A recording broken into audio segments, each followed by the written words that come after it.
Welcome to the course Business Analytics and Data Mining Modeling using R. So we are into second specific subject, data mining process. So last time we stopped our discussion on partitioning. So let's pick up from there. So in the data mining process, another specific point is partitioning. So as we discussed in the statistical modeling, we generally use the same sample to build the model and then perform and check its validity again. In the data mining process, we generally do partitioning, wherein we split the data set into 2 or 3 partitions, 2 or 3 or even more partitions, and then one of them, typically largest partition, is generally used for model building, and then other partitions are either used for fine tuning the models, fine tuning the selected model, or for model evaluation. Now another important point that we need to understand is that several candidate models, how do we select the best model? So it could be due to 2 main reasons. So first one is the acceptable region, the region that we want genuine superiority of the final model over other candidate model. So it might so happen that the final model, the selected model, is giving superior performance genuinely in comparison to other candidate models. The second is the second reason is the problematic part that we want to minimize or remove, chance occurrence leading to better match between final model and data. So it might so happen that you have 3 or 4 candidate models, M1, M2, M3, M4, and it might due to some chance occurrence that model number 3, that is M3, is better matching with the data and therefore giving the superior performance. So therefore we need to minimize this particular situation, we need to manage this particular situation. So partitioning is one way to do that. Many data driven techniques they lack in structure, so they don't impose any specific structure on data during their modeling. So therefore they might end up producing this latter situation, chance occurrence, because they are data driven. So their main focus is on data, and that might lead to overfitting. Now as we said, that partitioning of data set into 2 or 3 parts can actually solve this particular problem. So typically 3 partitions are created, they are called training set, or second one is validation set, and the third one being test set. So again these partitions are created following a predetermined proportions. So typically the partitions are created following 60-20-20 rules, that means 60 percentage of the points, 60 percentage of the point the observation, they go into training set, and 20% go into validation set, and the remaining 20% go into test set. So that is the typical proportion that is used. So but you can anyway change this, so but it has to be predetermined, and this predetermined proportion is then used to create partitions. However, the records are randomly assigned to different partitions. So the proportion is predetermined, but the records are randomly assigned to different partitions. Sometimes the situation might require that the records are assigned based on using some relevant variable. So in those cases, the variable decides which record will go into which particular partition.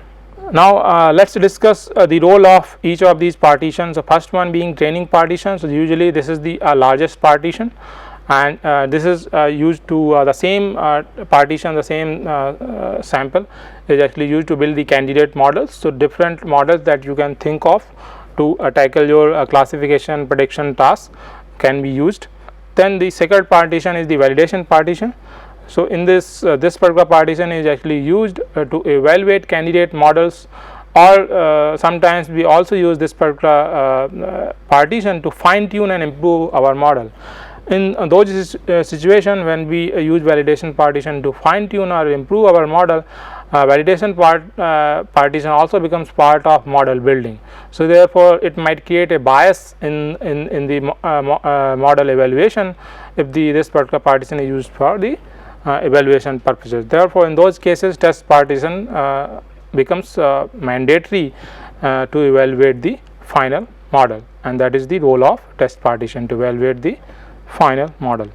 Now at this point we need to discuss different types of data sets.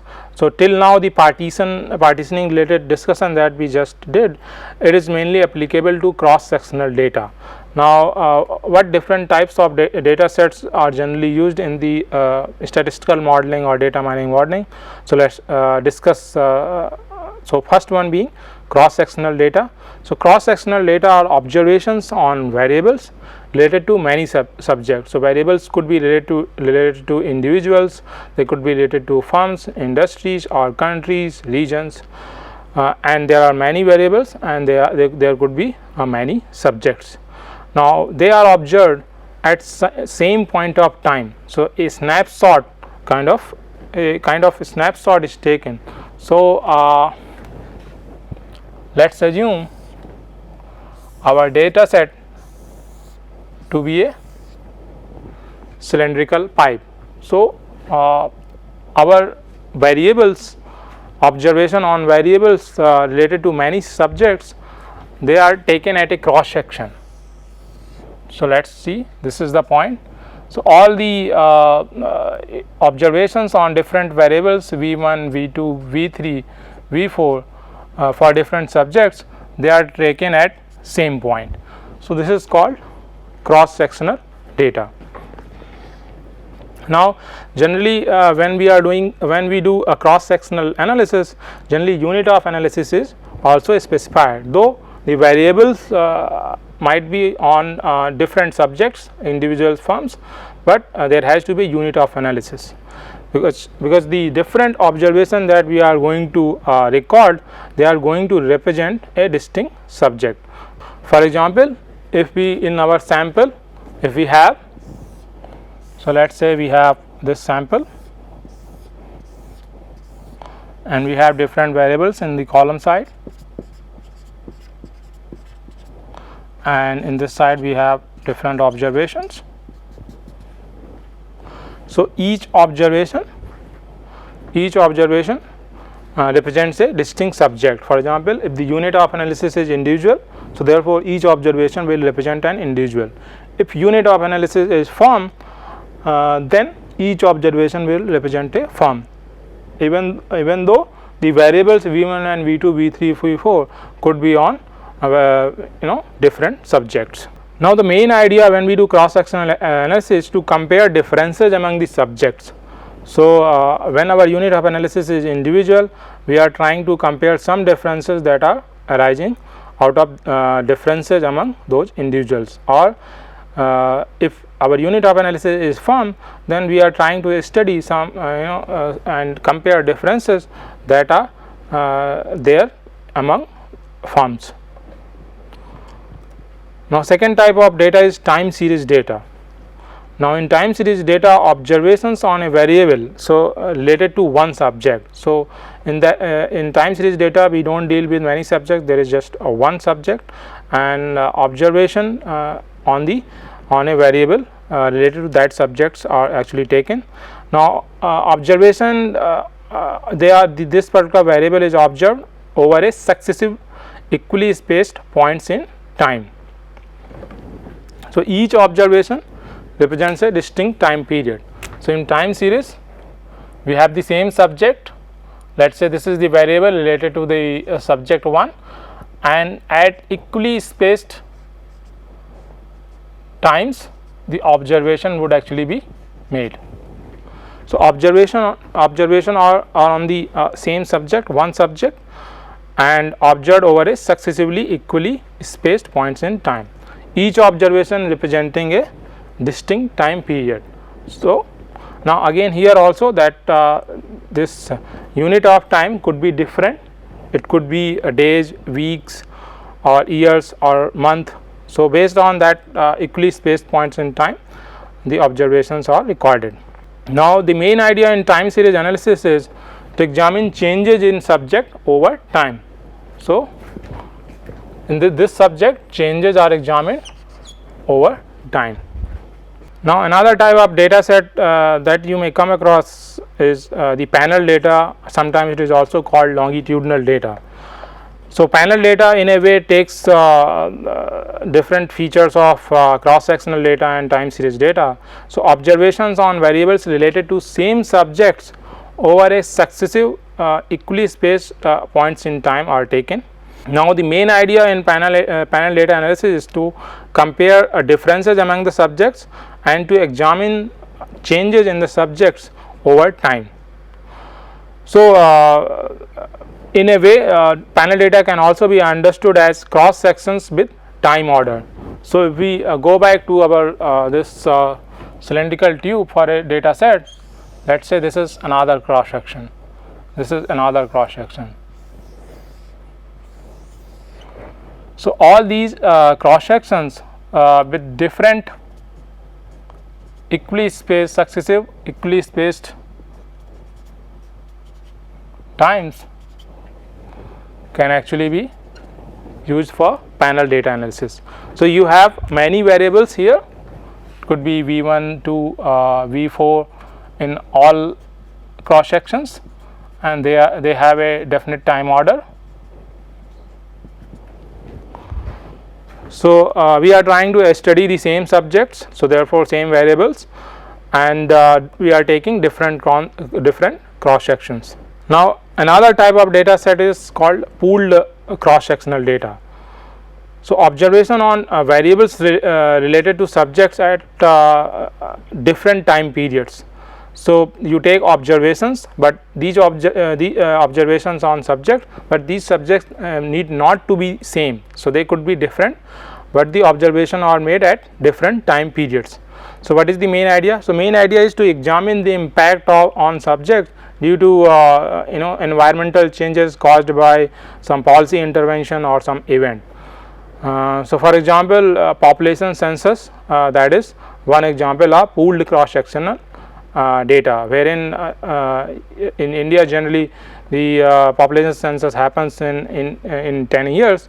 So, let us say 2001 population census and 2011 census, when the census is done, the subjects might change, but the census is happening at different time periods, and we are looking at, due to passage of time, populations, we are looking at different characteristics related to population, different features or variables on population.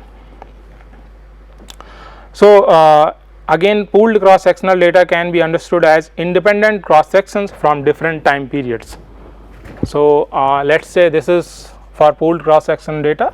So, this could be 2001 related data on subjects, and this could be 2011 data on subjects. So, these subjects need not be same, and two independent cross sections. In the panel data, the cross sections had a time order. In the pooled cross sectional data, they do not have a time order. So, these cross sections are independent. Let us discuss our next phase of data mining process, that is model building. So, we will go through this particular phase using an example with linear regression. So, let us open RStudio. In the previous lecture, we talked about overfitting. So, let us revisit the same concept through an example. So, this is again an hypothetical data. This is about predicting future sales using spending on marketing promotions. So, I have created, I am going to create some hypothetical data. So, you can see this data frame, this code is about creating this data frame. Promotions is one variable, you can see different numbers are there. So, these numbers are in rupees crores, and then you have sales. So, these numbers are again in crores. So, we are going to create this particular hypothetical data. So, let us create it. You can see promotion and sales number. So, we have same and observations on these two variables. Let us look at the summary. So, these are some of the statistics on these two variables, promotion and sales. So, let us plot. So, you can see I am going to plot promotions on x axis and sales on y axis, and you can see that x-axis label and y-axis label is given there, and then limit on x-axis and y-axis. So, as we discussed in the previous lecture, limit can be given there using the results from summary command.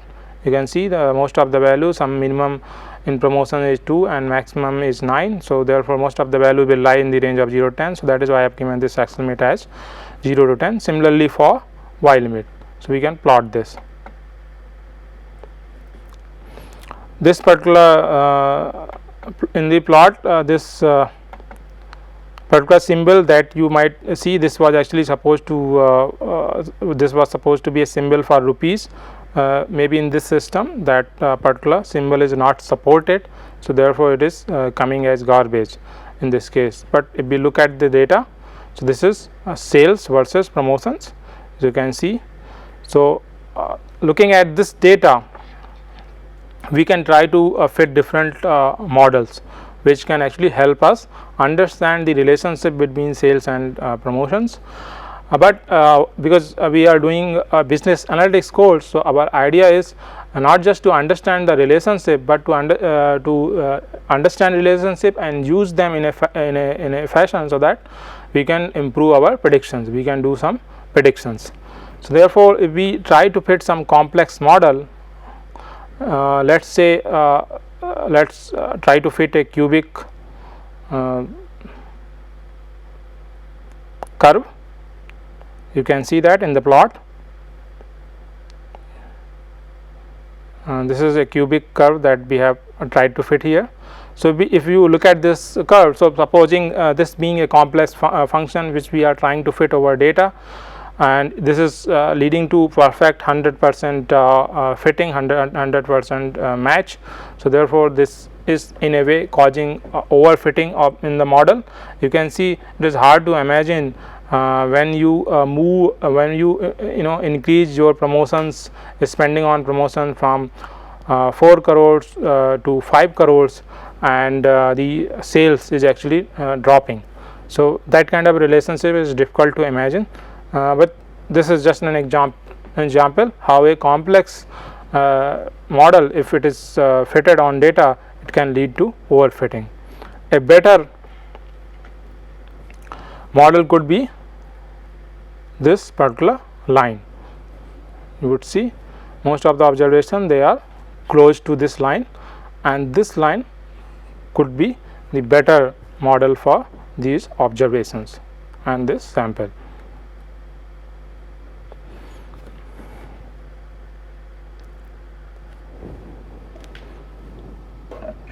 Now, let us go through our model building example. So, we are going to use this particular hypothetical data set, used car data set.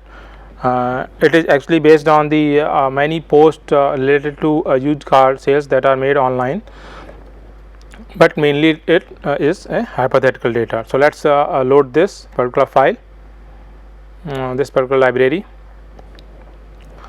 and this used cars Excel file.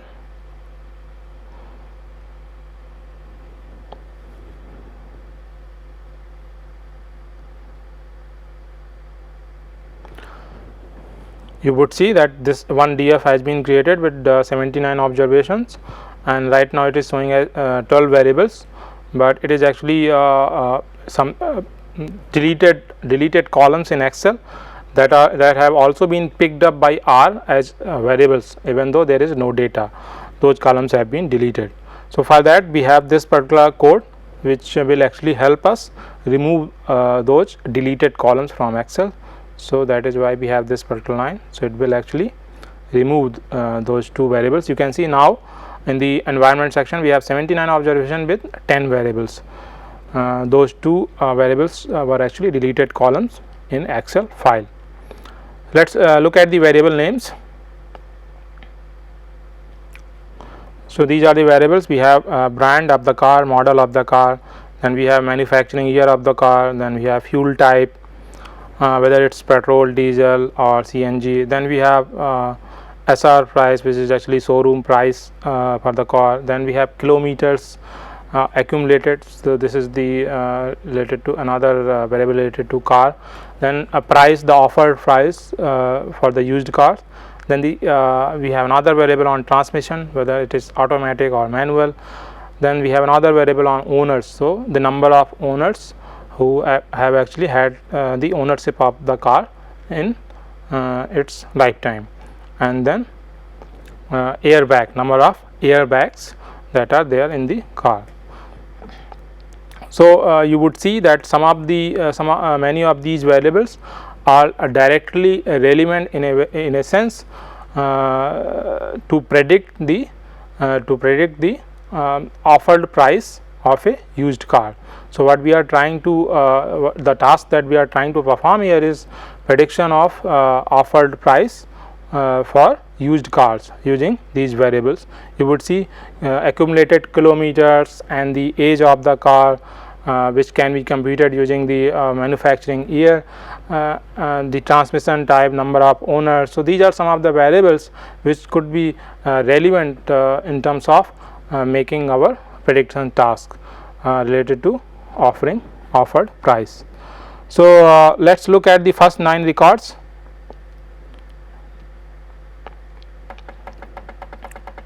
You can see here. So different different used cars from different models: Hyundai, Mahindra, Maruti Suzuki, Honda. So these all are the, and then the model names are also available. Then the manufacturing year, then the fuel type is there. We go back to our Excel data set and let's look at some of the dummy coding that has been done here.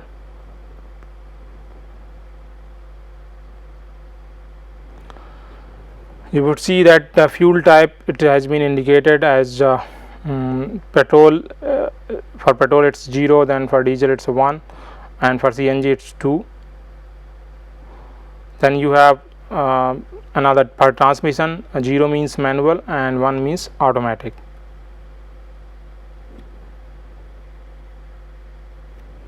Let's go back.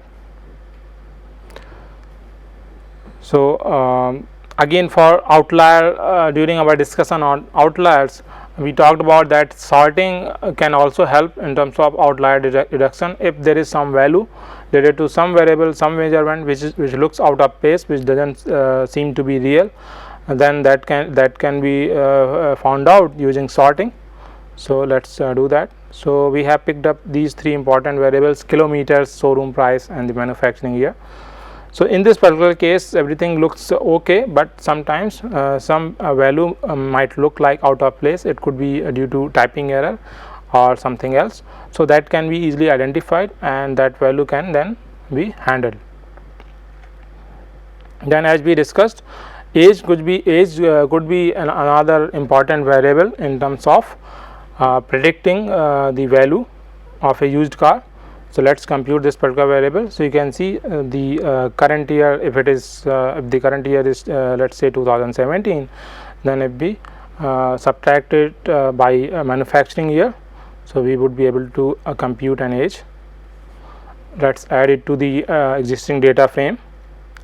And since we are interested in since we are not interested in first 3 variables, the brand name, the model name, and the manufacturing year anymore, therefore we can compute another data frame by removing these 3 columns. So these are the variables of interest: fuel type, SR price, showroom price, kilometers price, transmissions and transmission and owners, airbag, and age. Now another important concept related to model building is seeding. So generally many analysts prefer to do seeding. Seeding actually helps provide some flexibility in randomization. When if you if you want to use the same partitions in your second or third run, seeding would actually help us duplicate the same random partitions. So in R we have this function set.seed, which can be set up. So you can, for example, in this case set dot seed, we have given 1 2 3 4 5. So this could be any number that you like, and a seed would be created. So next time when you want to create the same partitions, this seed can actually help you duplicate the same. So therefore let's execute this. Now let's move to partitioning. So here you would see that we are using sample function that is available in R. So this sample function can actually be used to randomly draw different observations and create an index which can be used to create different partition. For example, in this particular case we want to create just 2 partitions of 50% each. So we just want to create 2 partition, training and test. So in this case 50% you would see in the first argument we have given the range of values that we want in our sample. So this is one from the sample size, that is can be computed using nrow command and passing the data frame as argument in R. And you can see the second argument is 0.5 multiplied by again the size. So that means we want 50% of the observations in one sample, and then same in the another second sample. And you would see the replace third argument, it is assigned as false. So therefore this is without replacement. So this sampling is without replacement, because we want to create we want to do partitioning. So therefore we don't want the same observation to again appear in validation partition or test partition. So we want some of the observation randomly picked and being assigned to training partition, and the other observation then randomly picked and being assigned to other partitions depending on the number of partitions. So let's execute this particular command. So this will actually create, if you go into the data section, you would see that an integer vector has been created. So these values are actually indexed to different observations. So now these indices can actually be used to assign different observation to different partition. So for example, data frame 1, we can use this particular index to assign these observations. You would see that the integer vector part IDX, it actually has 39 observations. So the data training partition would actually end up with 39 observations. You would see the df1 train has been created, 39 observation, 8 variables. Now the remaining observation will actually go to the test partition. You would see 40 observation have been assigned to test partition. Now once these partitions have been created, we can do our modeling. So now LM is the function that is used for linear regression in R. So first argument is actually the formula. So in this case formula and how the formula is actually written here is actually the price. You have to pick your outcome variable or your output variable, the dependent variable which you want to predict. So in this case it is the price, that is the offered price of the car. And then we used these two, this is the way we write the formula. We use tilde and then dot. Dot means all other variables that are present in the data frame, they would be picked up as the input variables or the independent variables, and they would be used as predictors for model building.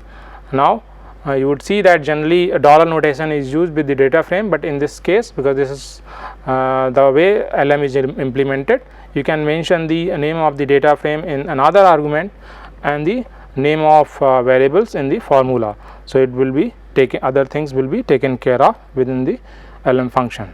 So let's execute this line and build our linear regression model.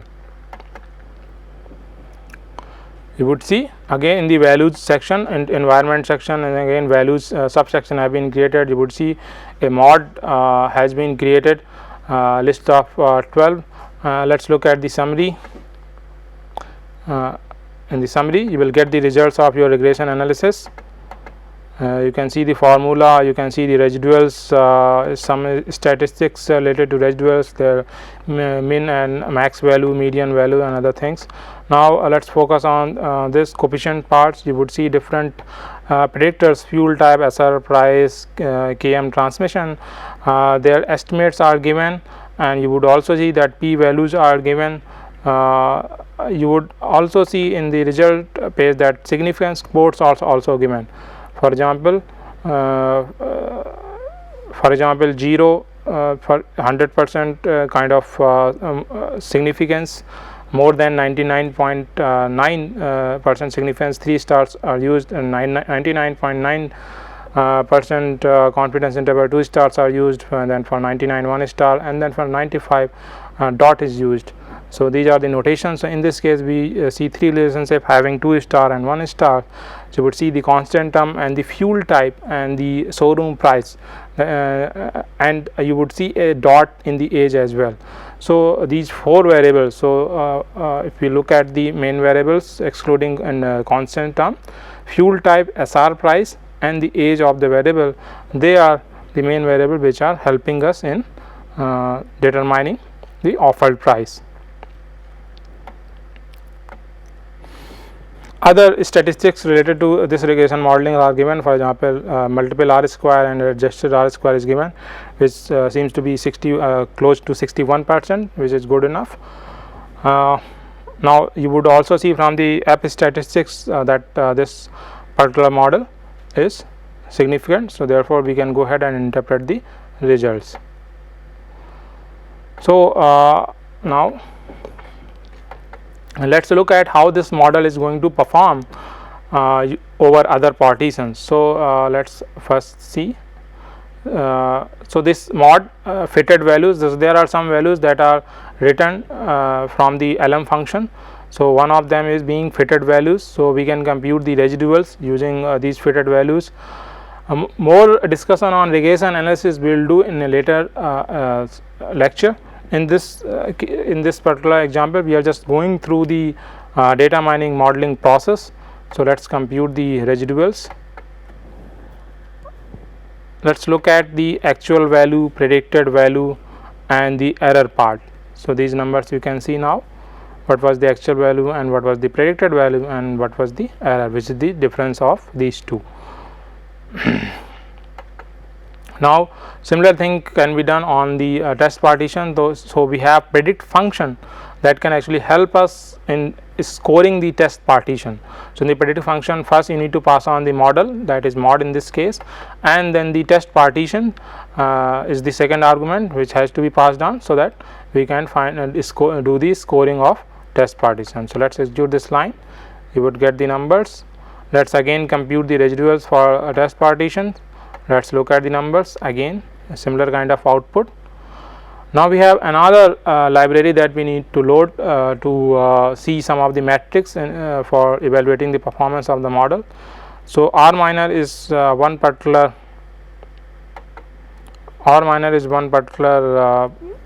library that we need to load. So let's install.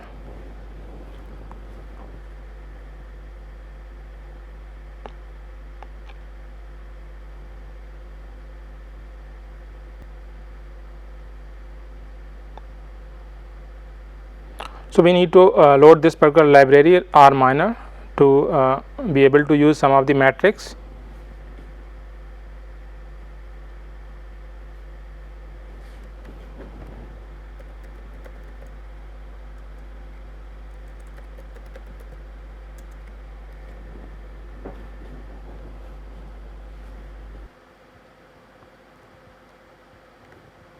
So let's load this particular library R minor so that we are able to compute some of the metrics.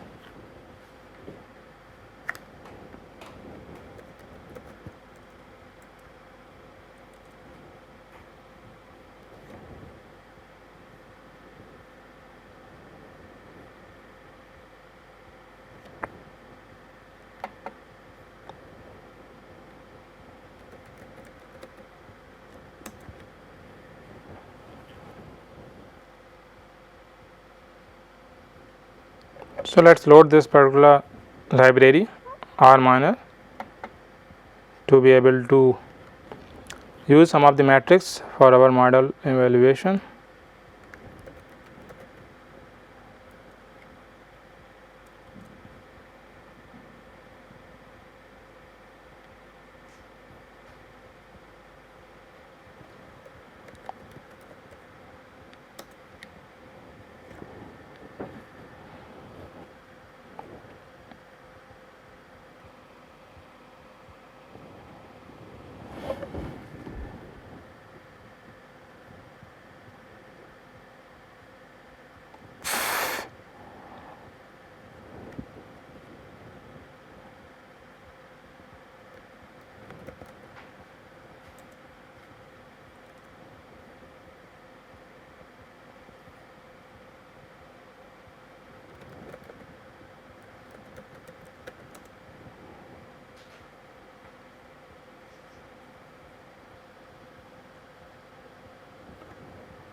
So, let us load this particular library R minor, so that we have access to some of the metrics for our performance evaluation.